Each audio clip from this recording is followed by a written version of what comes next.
अस्सलामुअलैकुम, welcome to my first mini vlog. चलें भाई, ये मेरी डेली रूटीन है। सोचा कि आज की रूटीन आपके साथ शेयर की जाए। हस्बैंड को भेजने के बाद मैं सो चुकी थी। सोने के बाद जब उठी तो काम करना भी ज़रूरी था और भूख भी बहुत तेज़ लग रही थी। तो सबसे पहला सफ़र हमने किया कमरे से किचन तक का। अब किचन में पहुँचे तो वहाँ कुछ पका पकाया रखा हुआ नहीं था, वहाँ खुद ही पकाना था। अब वो ज़माना नहीं है कि हमारी अम्मा और भाभी हमें पका पका कर खिलाएंगी, लेकिन खैर खुद ही बना लिया था और ख़ुद ही खा लिया था। नाश्ता करते करते बहुत सारे काम सोचे हुए थे कि ये सारे काम पेंडिंग पर हैं, तो वो सारे काम करने हैं। नाश्ता करके किचन में आए तो थोड़ी सी बातें हमने अपने प्लांट से की। प्लांट से बातें करोगे तो प्लांट की ग्रोथ बहुत अच्छी होगी। ये बहुत अच्छी सी टिप है, याद रखना।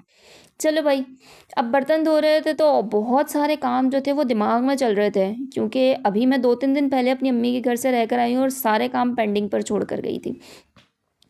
किचन यहाँ पर मेरा क्लीन हो गया था। सबसे सेटिस्फेक्शन मुझे यही मिलती है जब मेरा किचन क्लीन हो जाता है। और लास्ट काम ये जो होता है ना, वो दिल से खुशी एक अलग निकलती है। किस किस को यहाँ पे सेटिस्फेक्शन होती है, प्लीज़ कमेंट में बताइएगा। चले भाई, यहाँ पे मेरा किचन क्लीन हो गया था और किचन क्लीन होने के साथ साथ दिमाग में चल रहा था कि अभी कमरे की सफाई बाकी है। कमरे की सफाई के लिए गए तो भाई फिर वहाँ डस्टिंग के लिए बहुत ही डस्ट थी, क्योंकि 2-3 दिन से कमरा बंद था और कोई डस्टिंग नहीं कर रहा था। ज़ाहिर सी बात है, कौन करेगा, मैं थी ही नहीं तो। खैर, डस्टिंग की और डस्टिंग करने के बाद सोचा कि बेडशीट चेंज की जाए। बेडशीट नहीं चेंज करूँगी क्योंकि अभी 2-3 दिन में मशीन लगाऊंगी। बेडशीट में चेंज करूँगी तब। चलें भाई, सब कुछ हो गया था काम। अब काम करने के बाद क्या किया जाए, फिर एक और काम याद आ गया। सोचा कि अलमारी में जो भूसा भर के गई थी ना मैं अपनी अम्मा के घर पे, उस भूसे को समेटा जाए।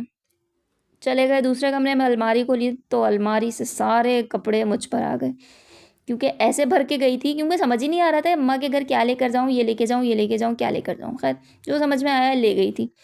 गर्मी सर्दी सारे कपड़े बाहर निकाल कर रख दिए, क्योंकि ऐसे ही भर दिए थे मैंने साथ। अब जब भर दिए तब समझ में नहीं आ रहा कि कौन से कपड़े कहाँ पर रखूँ। खैर, सफाई करते करते एक दुपट्टा मेरे हाथ में लगा। वो दुपट्टा मेरे लिए बहुत कीमती है। वो कीमती इसलिए, महंगा नहीं है, क्योंकि ख़ुद बनाया था और भाभी से बनवाया था, इसलिए कीमती। उसमें मेहनत बहुत ज़्यादा की गई है। शादी से पहले स्कूल जाती थी, स्कूल तो मैं अभी भी जाती हूँ। खैर, शादी से पहले स्कूल जाती थी तो भाभी को देकर जाती थी कि प्लीज़ यार इस पे काम करना, आके जो है वो मैं इसको कंटिन्यू करूँगी। वो बेचारी काम किया करती थी और बाद में मैं इसको कंटिन्यू करती थी। ये है वो मेरा दुपट्टा। यहाँ पर मैंने अपनी अलमारी क्लीन कर ली थी और उसके बाद मैं कोई काम नहीं करने वाली हूँ। मिलते हैं अगले व्लॉग में। पसंद आया हो तो प्लीज़ लाइक एंड सब्सक्राइब कीजिएगा। अल्लाह हाफ़िज़। और कौन सा पार्ट आपको बहुत अच्छा लगा, प्लीज़ कमेंट में ज़रूर बताइएगा। बाय, मिलते हैं नेक्स्ट व्लॉग में।